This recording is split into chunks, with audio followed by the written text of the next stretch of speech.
Good evening, everyone, and thank you for joining us this evening. I'm Tanya Lay. I'm the Director of Sales for the Specialty Division at Haag-Streit. We're pleased to have Dr. Hill joining us this evening to discuss how to improve refractive outcomes using the new and improved Hill-RBF 3. Dr. Hill has been in private practice for over 35 years. He's completed his ophthalmology training at the University of Rochester in New York and is best known for his work in helping physicians obtain accurate IOL power calculations. His website, drhill.com, and the ASCRS post-refractive calculator, developed with Doug Koch and Lee Wang, are two of the most popular IOL power calculation resources in ophthalmology, with a combined total of over 1.4 million visits per year. Dr. Hill has published extensively, is an adjunct professor of ophthalmology at Case Western Reserve University. He's delivered 32 named lectureships, has presented over 880 clinical papers at both national and international meetings in 46 countries, and is on the governing board of ASCRS. Without further ado, I'd like to welcome Dr. Hill. Okay, well, thank you very much. And a big thank you to Haag-Streit for the invitation to share with you what I think is some pretty exciting developments in the area of intraocular lens power calculations. And right now it's no mystery to anybody that artificial intelligence is working its way into pretty much everything that we do. And IOL power calculations are really no exception.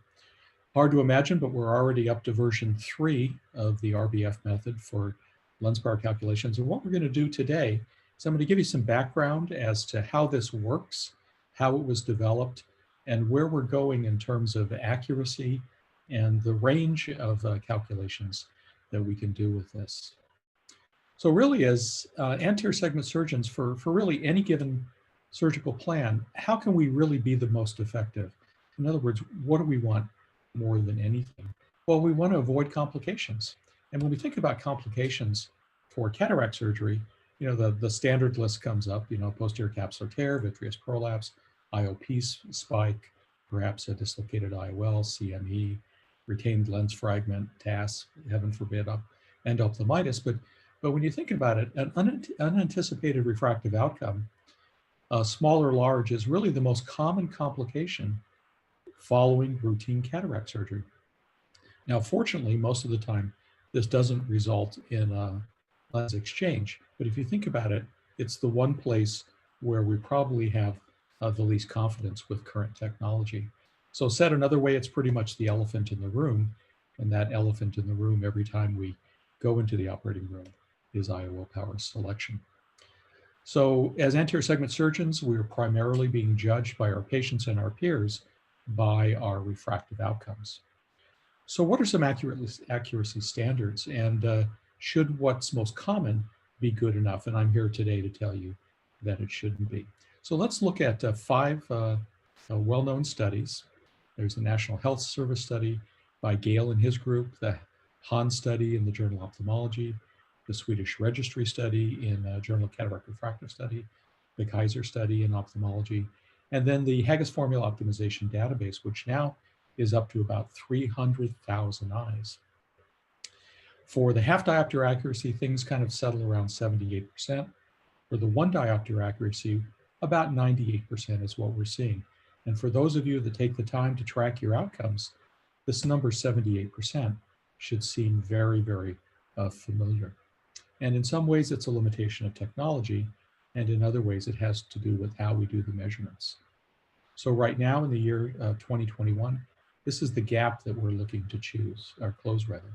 If we drill down just a little farther in the Haggis Formula Optimization Database, really less than 1% of surgeons are at 92% for the plus or minus half diopter accuracy.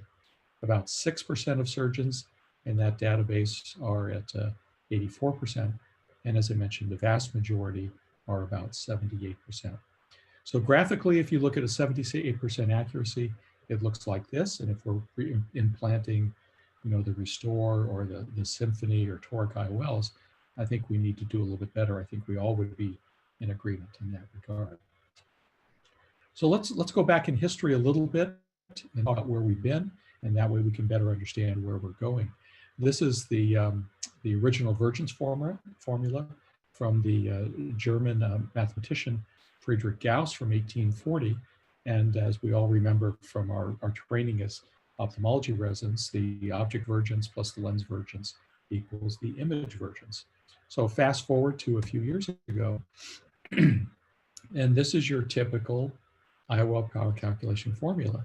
And it should look familiar. Lens vergence equals image vergence equals object vergence. It's still a Gaussian formula. Now, the problem with this type of formula is that the power of an intraocular lens within the eye is relative, not absolute. So if you have a 21 diopter lens and it sits closer to the cornea or more posterior from the cornea, its relative power changes. We know that as the effective lens position. And the main difference between most vergence formulas is how they determine the effective lens position. So the corrective estimation of the effective lens position is one of the main determinants of IOL power calculation accuracy. Now, some of the more recent vergence formulas, like Graham-Barrett's Universal 2 formula, really do a very good job with this. But his formula is more like a calculation method than a regular formula that you could write down on a single piece of paper. The older formulas from the 90s and early 2000s really fall short in the estimation of the effective lens position. And as we all know, the effective lens position can only be estimated. It can't be accurately calculated because it's based on things that are unknowable. So that's a real limitation for lens power calculations. So just by way of demonstration, here's a database of about 3,400 patients. We'll use the SRKT formula. There's our half diopter accuracy. There's our accuracy outside half diopters. And again, half diopter accuracy in the 70% range, 70 to 80% is very, very common. Now let's just take that same database and we're going to fit it to an artificial intelligence model. There's our half diopter accuracy. These are the cases outside. So you can see that just that exercise alone demonstrates the amazing versatility of this particular approach.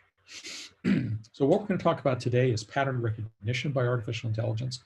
It's one of many forms of artificial intelligence that we can use. And really, artificial intelligence is everywhere. I don't think you can get through 3 or 4 hours of your day without artificial intelligence impacting part of what you do. And think about when you got your iPhone, you took it out of that white box from Apple, and one of the first things it asked you to do is to show it your fingerprint so it could recognize who you were. So you put your fingerprint on the home button and you did it a couple more times, and it would gather more and more information. And basically what it was doing was it was taking your fingerprint pattern and it was assigning all the metrics to it that are used for identification. So this is a form of pattern recognition that's, at least in our society, is almost ubiquitous. The pattern recognition is used in medicine as well. If you think back to when you were a resident or an intern and your attending asked you to identify a rhythm strip, you would look at it and you'd be looking at a pattern. And we had, atrial fibrillation and bundle branch blocks, all this sort of stuff. Well, here's a V3 lead from a patient who has something called T-wave alternans. And T-wave alternans is a millivolt variation in the bottom of the T-wave from one beat to the next. And if that variation is more than a very, very tiny amount, it can be a marker for sudden cardiac death. So now our very sophisticated EKG machines are interpreting rhythms using artificial intelligence. So let's get down into things that are a little bit more complicated, and I'll show you the basis for what we do for lens power calculations. So here we have a box, and inside this box are 1,000 seemingly random input vectors using something called a Manhattan distance generator. And a Manhattan distance generator generates points as though you were driving across a city, Manhattan, for instance, but you couldn't go through the buildings, you had to go around the buildings. So it kind of looks like a stepwise pattern. And these points were put inside that box using the Manhattan distance generator. So here we have, say, a schematic of a city, and this would be the Manhattan distance with us driving around the buildings, and this would be the Euclidean distance with us flying as the crow or the bumblebee flies. So for this exercise, we're going to give the artificial neural network 5,000 tries to come up with the underlying pattern. So here we are at about 120 cycles, a little bit more, about 500 cycles. And by the time we get to 5,000 cycles, we've actually uncovered the underlying pattern of all these little dots inside the box. So think of the enormous power of this technology to recognize patterns and relationships that normally would be invisible to just the casual observer. Now, this proceeds by adaptive learning, which means we have the ability to optimize outcomes based solely on data.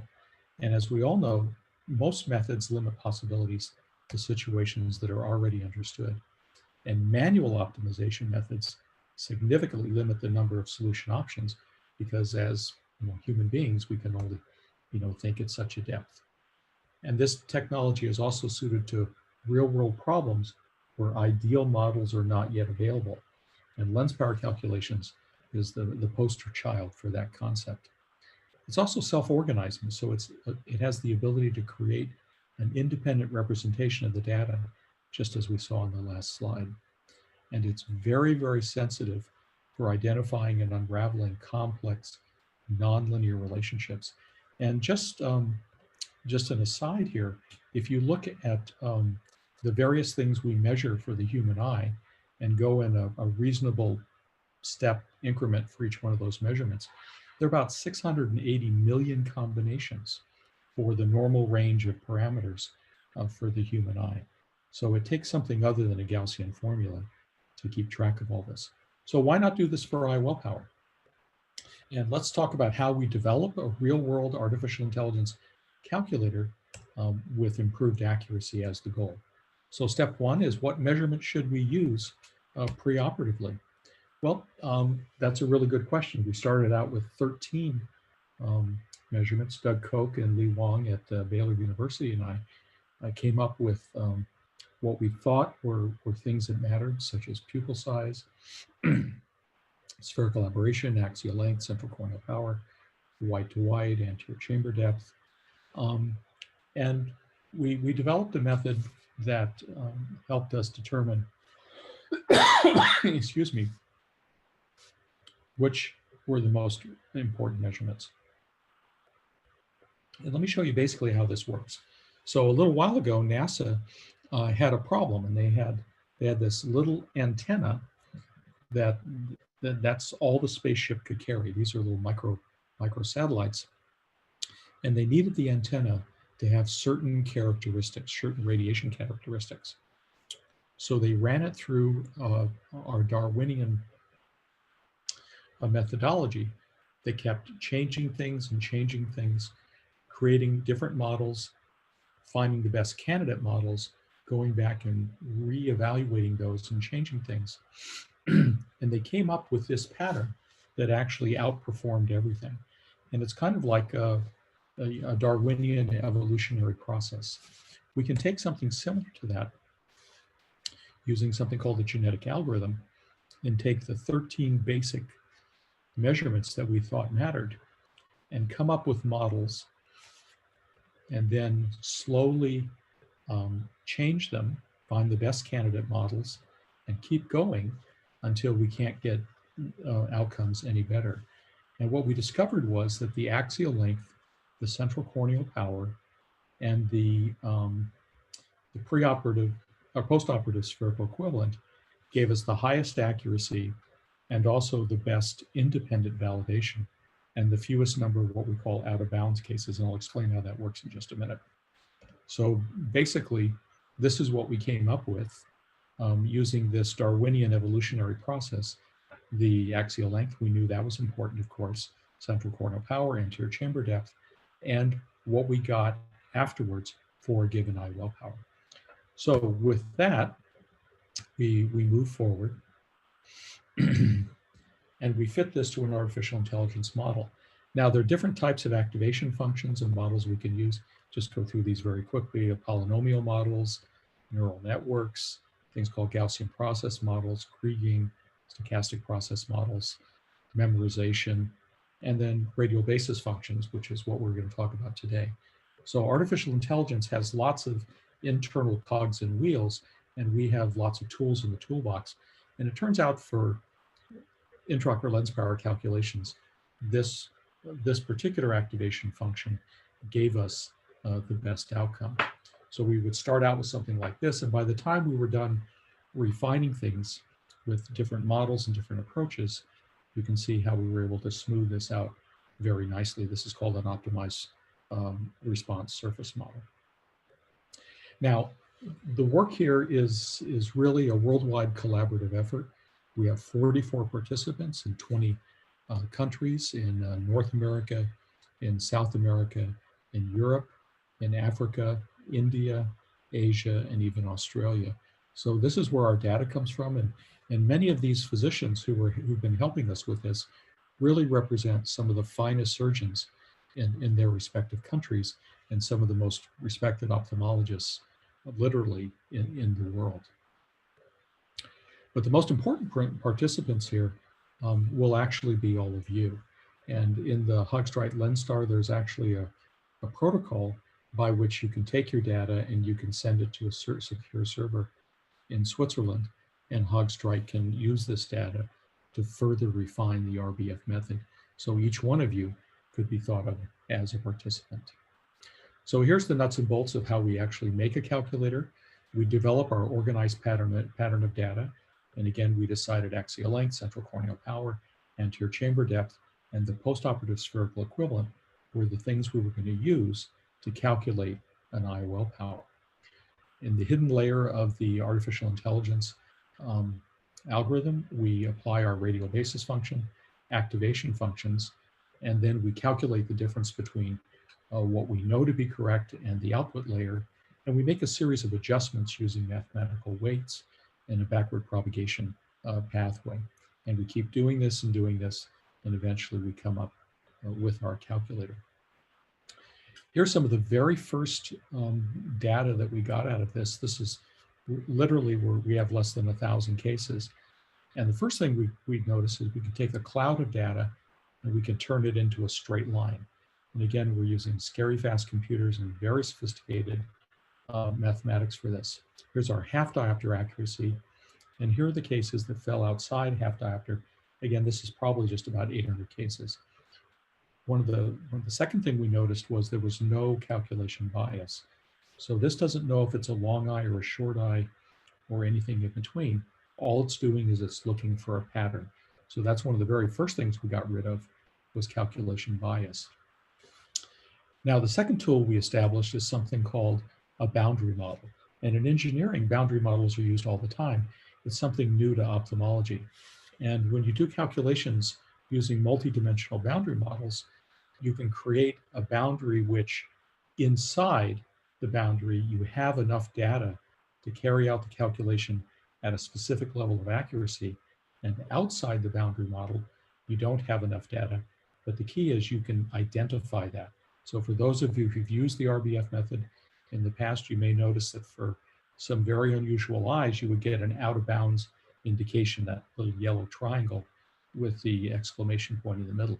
It simply meant that the, like a red point here, we don't have enough data to carry out the calculation to a 90% accuracy. So we came up with a version 1 of this based on about 3,400 cases.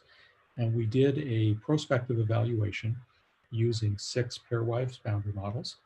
And this was by Mike Snyder in Ohio, Steve Scoper in Virginia, and myself in Arizona. 459 consecutive cases, wide range of power, axial length, ACDs, and central corneal power.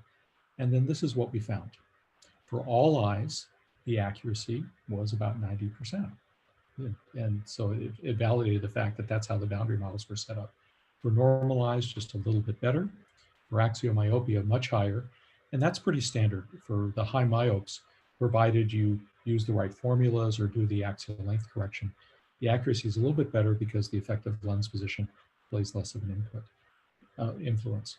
This is what really got my attention, is that for the axial hyperopes, we were about 84%.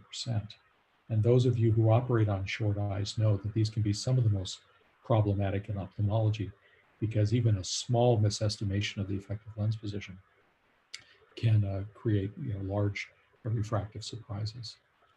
A little later, a year after we introduced this, Roman and his group did an independent study, and this was presented at ASCRS.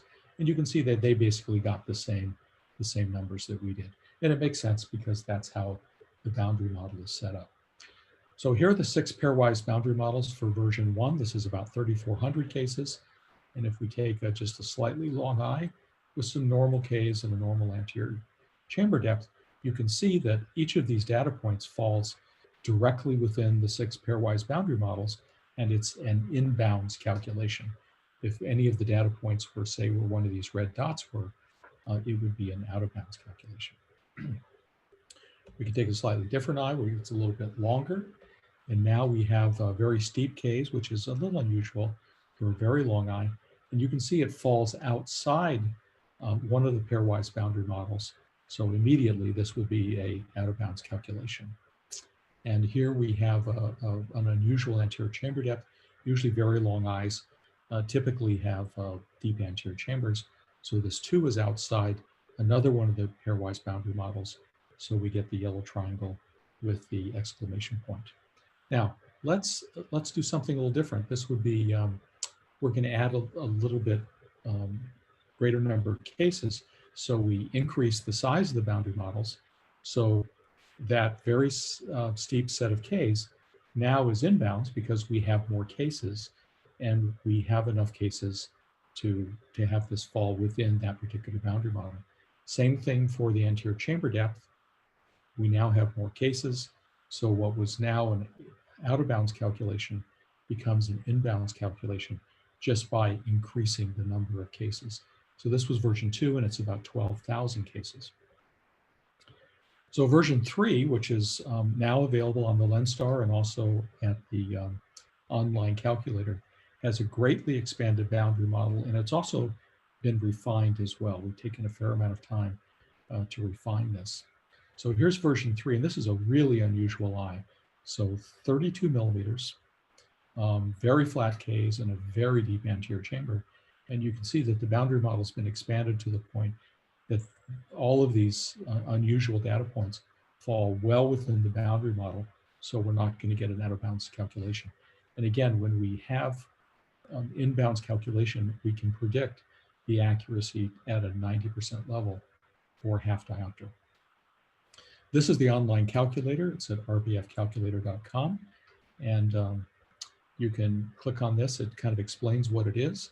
And if you want to look at all the scary math that's involved, you click on that link, and it will take you into a Wikipedia link that shows this.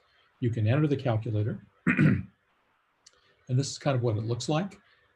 We have the ability to enter the patient's name and birth date, all the identifying things we need for a practice, and then also their measurements. Now, in an act of tremendous generosity on the part of Haag-Streit, they've also opened this up to any biometer. In fact, if you have a biometer that does not do the lens thickness or the central corneal thickness or the white to white, it will still do the calculation for you. You just have to select which biometer that is. So even though this was developed by Haag-Streit, they have still, again, in a very generous way, made this available to anybody with any biometer. So here we list the patient's demographics, and also we list the gender, because gender has now become one of the variables. Preoperative measurements and a target refraction, the type of lens with the lens constant, and then here we have the output. And I specifically chose a patient with a very short eye in 19.62 millimeters, and you can see we're still in bounds for 34.5 diopters. Just for the less myopic outcomes, we don't have the data required. If you wanted to do plus a half, I don't have that kind of data. But still, even at 34.5 diopters, we have an inbounds calculation. To the right on the other side, slightly different measurements for this patient, same patient, but you can see we're inbounds for every single target refraction. Also on the calculator, we've optimized lens constants for pretty much every lens that's used in North America and most of Europe. So these are all the MO lenses, Physio lenses, Star, Zeiss, etc. So would anybody be interested in trying something this new? Well, the second full year that this was out, we had about a little less than 300,000 calculations that year. So I would say yes. So these are the updates. In March of 2018, we built the artificial intelligence models on about 12,400 eyes, improved the accuracy for high hyperopes, and the addition of a meniscus power lens down to 5 diopters, minus 5 diopters, and extended the normal boundary eye model. Version 3, we began with about 30 or 35,000 cases, and then did a lot of refinement on that database to create the final artificial intelligence model.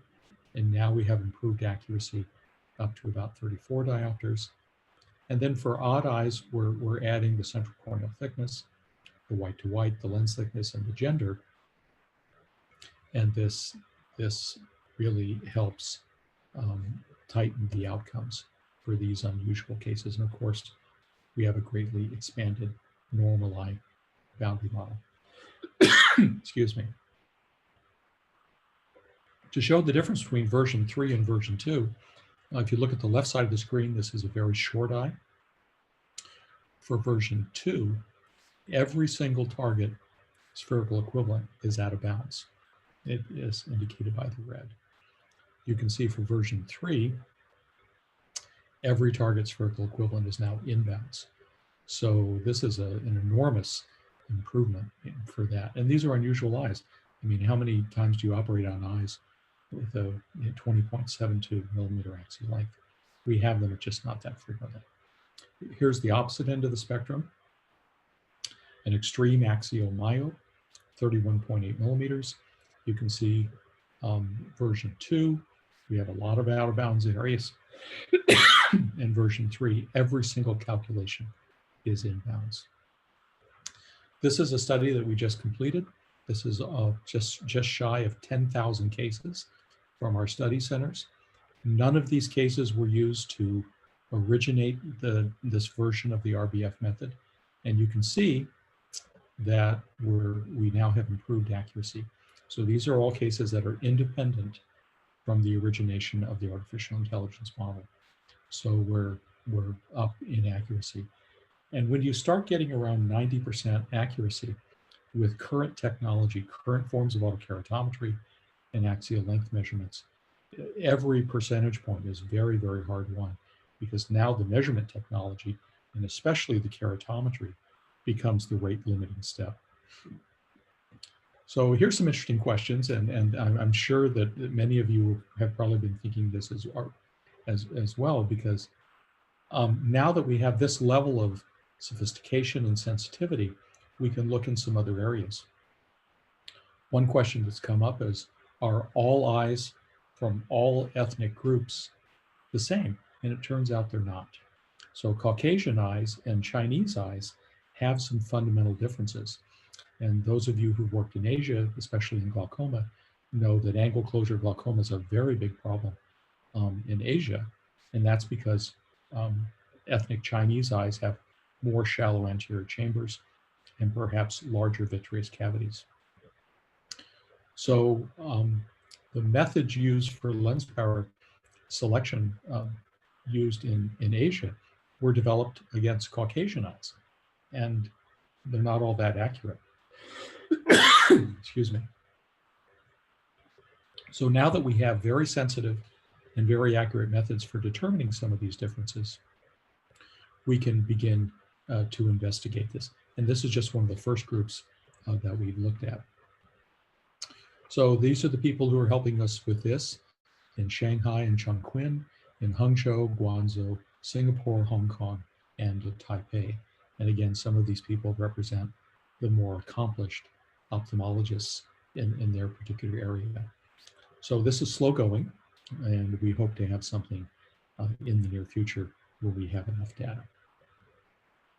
So right now, ophthalmology is experiencing a convergence of technologies for lens power selection accuracy. We have ray tracing, we have artificial intelligence, we have advanced versions formulas like the Barrett Universal 2 formula. We also have intraoperative aberrometry, which is especially good for toric IOLs.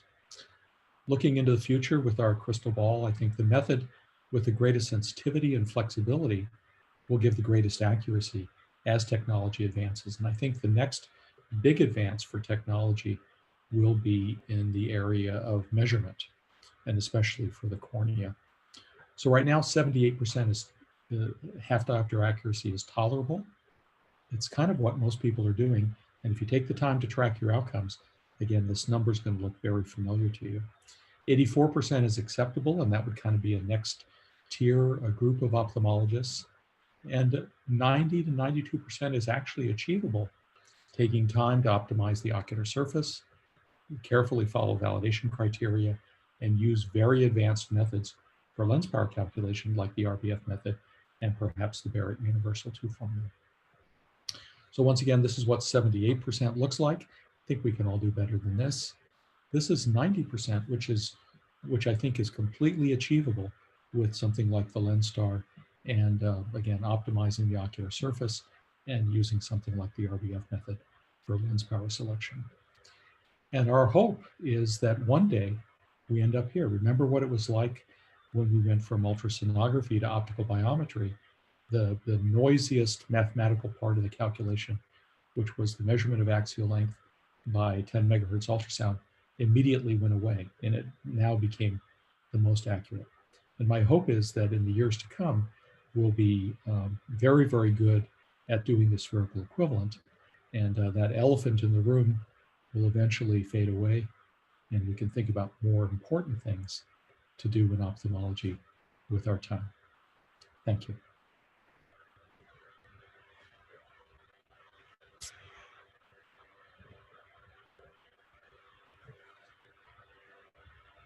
Thank you, Dr. Hill. At this time, I would like to open up the platform to some questions here. So we do have one question already.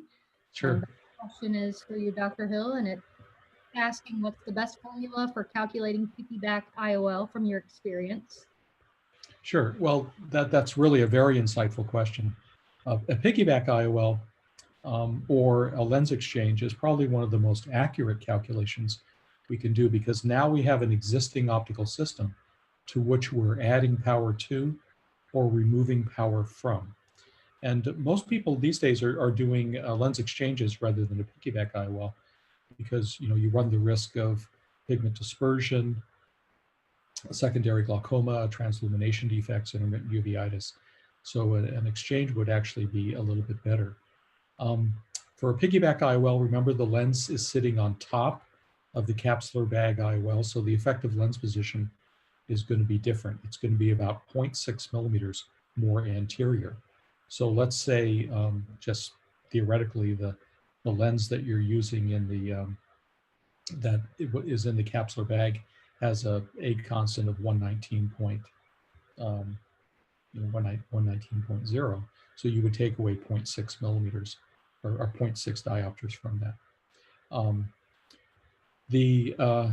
Then you would use the refractive divergence formula, and that would give you the power necessary to achieve whatever it is you're looking for.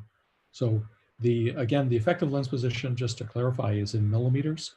So let's do this a little differently. Let's say the lens constant for the capsular bag IOL is 5.6, say using the Holiday 2 formula. So the lens constant you would use would be 5.0 because it's in millimeters. And then you would calculate the lens power for that. And that would be, if it was a myopic outcome, it would be a minus power lens. If it was a hyperopic outcome, it would be a plus power lens. Unfortunately, here in the United States, we really don't have a lot of lenses that can be used for piggyback. The Star lens, the AQ series, the 2010V and the 5010V are no longer manufactured. And so we have to go with lenses that have relatively short haptic dimensions, and they may have a tendency to decenter. Thank you. The next question is, does the Hill-RBF torque printout also use AI for torque power? Sure. On the Lenstar, there's Abulafia Koch Hill-RBF torque calculator, and it uses the Abulafia Koch algorithm for the toricity and Hill-RBF for the spherical equivalent. And I think of all of the methods out there, Abulafia Koch is probably one of the most accurate. Does a very nice job. The next question, do you think the T-cone adds any help in determining the lens position over the Ks from the Lenstar with the torque calculator? And would you recommend? Well, okay, go ahead. Would you recommend it, or is it not necessary for torque IOLs? Well, remember the T-cone is a placido topographer, so it goes over the keratometry area of the Lenstar. So it's meant to be used as a screening device as for topography. I think the Ks for the T-cone are very good, but I would mainly use it for as the axial curvature representation of its as a placido topographer.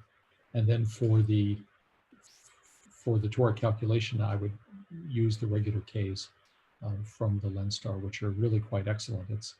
It's a total of 32 measurement points, and they're probably some of the best Ks in the business. Do you make any modifications to an axial length obtained via non-contact ultrasound when inputting it into the Lenstar?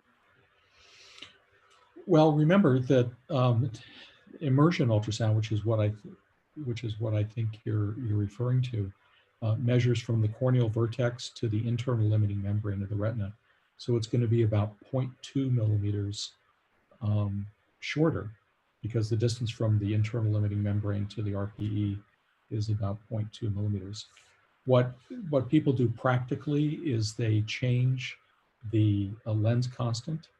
So if let's say you have a lens constant that's 119.0, you would probably use 118.8 for ultrasonography. And I'm assuming that this is for a patient that has a cataract that's too dense, even for the dense cataract mode on the Lenstar. But one other thing to remember too is if you have a very dense cataract and you're doing ultrasonography, you need to change the sound velocity for the lens gate. Remember 116.41, which is the standard default sound velocity for the lens, doesn't really apply to a dense cataract. So if it's like a 4+ brunescent cataract, you would want to use something like 116.21 meters per second, and that would give you a little bit more accurate measurement for the lens component of the immersion ultrasound measurement. If optical capture used during operations, do they need to adjust the IOL power? Okay, you're thinking of optic capture, and well, it depends which direction you're going. Do you have a hole in the posterior capsule and you're pushing the lens posterior, or do you want to stabilize the lens by moving the optic up and capturing it that way? What most people do is they have the haptics in the capsular bag, and then the optic captured with the within the anterior capsulorhexis. So if the lens is going anterior and it's a normal power lens, you want to decrease it by about half a diopter. If you have the haptics in the sulcus and the optic is going posterior, you want to increase the power by about half a diopter. That's just for optic capture.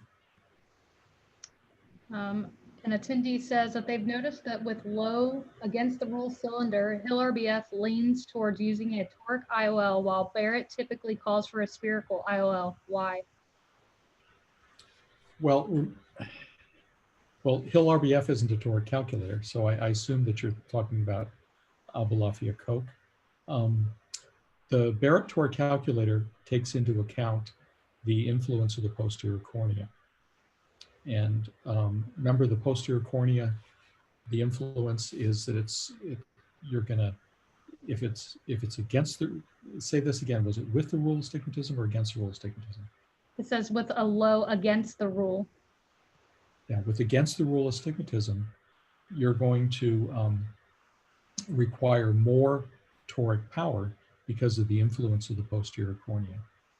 And the Hill-RBF isn't a toric calculator, so that would be the difference. How does one know the best lens constant to fill in on the Hill-RBF website? Okay, well, if you go in the upper right-hand corner, you'll see a pull-down menu item called Lens Constants. And if you click on that, it will take you to a listing of pretty much every lens that's used in North America and Europe. And all of those lens constants have been optimized for the Hill-RBF formula.